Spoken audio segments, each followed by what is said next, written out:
This is Cubas Yeah. or Cubase. Cubase, exactly. Yeah. Cubas. Cubase. Cubas. We can do this all day. Whatever makes sense to you. Anyways, so I promised you guys an FL Studio sort of tutorial. What I do here in the studio. That's me kissing. That's speakers. Who cares? Okay, this is beer. Mine. It sucks. It's sucky beer. Anyways, let's do this. So the first thing we're going to look at is the kick. Here we go. This is the kick. What I usually do is I go to INS and I try to make this a square. Now, if you do this one as a square, you will be able to, if the kick is too long, like, it will be, get it? Like that, instead of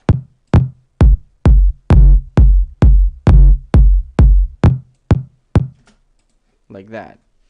So first we insert the kick into the playlist, and with the kick we have the hi-hats. Now, don't get me wrong, I really do like the open hi-hat, but sometimes it just doesn't go. Now this is an open hi-hat. In this case it does, but usually I just go for the closed hi-hat for some particular reason. It sounds more minimalistic. It doesn't sound so open. I don't know. It's just, maybe it's just me. But right now in this case, this one just fits, but it's not that open of a hi-hat, so it's kind of a closed one. With it, we also have this, which is a snare.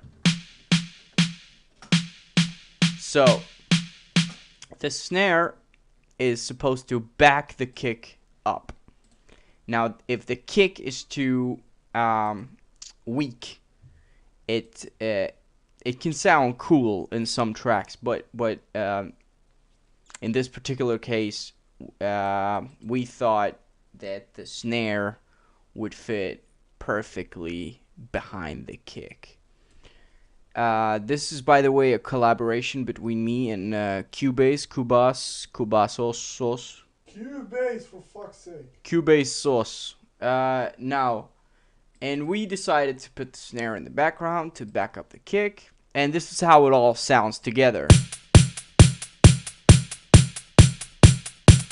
Notice how quickly it changes to this with the hi-hats. We wanted something, or may I say Cubase wanted a variation in the first beat, so it doesn't sound boring at all.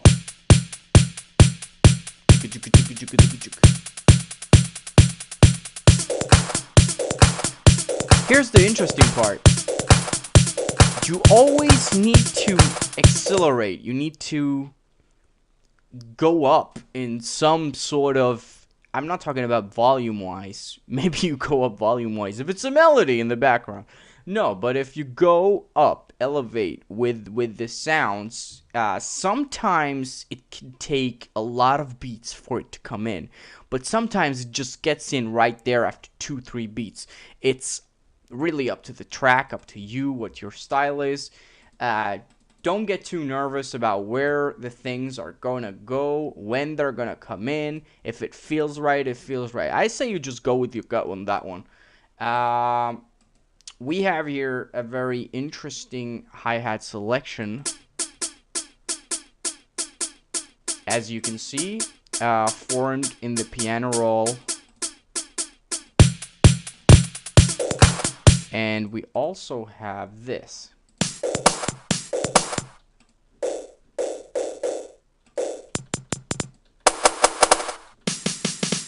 Different. Of course it is. Captain Obvious. Now, together they form a rhythm of a unique rhythm, which is for every track you need. If you create your own loops, they create a rhythm. Therefore, that's why I love working with FL Studio, because working with loops is the easiest thing you can do with this program.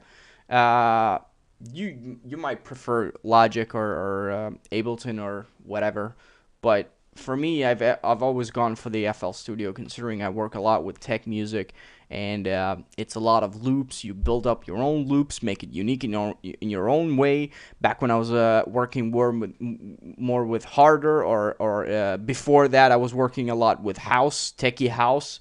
And right now, the Stana style is influenced by a lot of things, and the loops really do help the style to become its own, because it's built up from techie loops, it's built up from housey loops, it's built up from electro, it's built up from everything.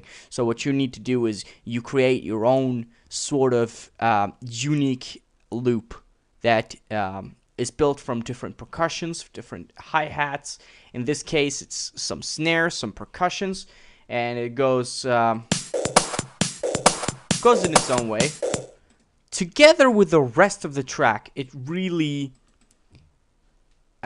gives it its own sound. Now the claps as well. Claps are particular for me because I do like these what I call crispy claps, because they go shh. There's some that go shh, and there's some that go shh. I can't really explain it. That's a crispy clap for me. But what I do is I do the squarey.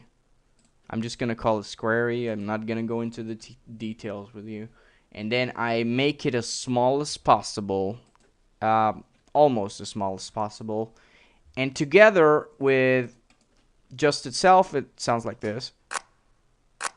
Alright? You got the crisp in the beginning, but the rest is gone. Together with this one. Alright? And all together, it's a whole new clap. Together with the whole track, it really sounds like its own variation. Now, you see here, these are, you can see this one is a ride, and this is another snare. But this, that's a bass, my darling. Now, what am I insinuating? Anyways, shut up, Cubase. Alright. Listen, this is, the bass is very important for the whole track, because if it's like, a good example is the track by Steve Angelo, Teasing Mr. Charlie. The bass was all through the track. There's tracks like that. There is a bass that starts exactly when the track starts. There's a bass that starts here. There's a bass that starts where it's always starting, which is here. So what you have is kick, bass for the rest of the shit. Pardon my French. Anyways, so you decide yourself how you want to build the track, and yeah, when you decide where the bass goes, that's when everything gets interesting, because you can start right away and build up a bit of a melody right there.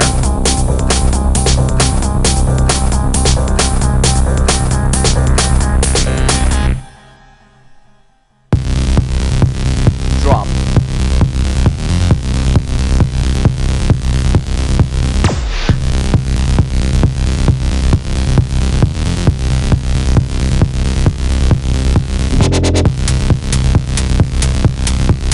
Here you go, look. This is what I'm talking about. Doesn't it sound cool, this one? The close hi-hat and we had some shared experiences. You can have a little breakdown right there after you've gone for a little while. And then, of course, drop.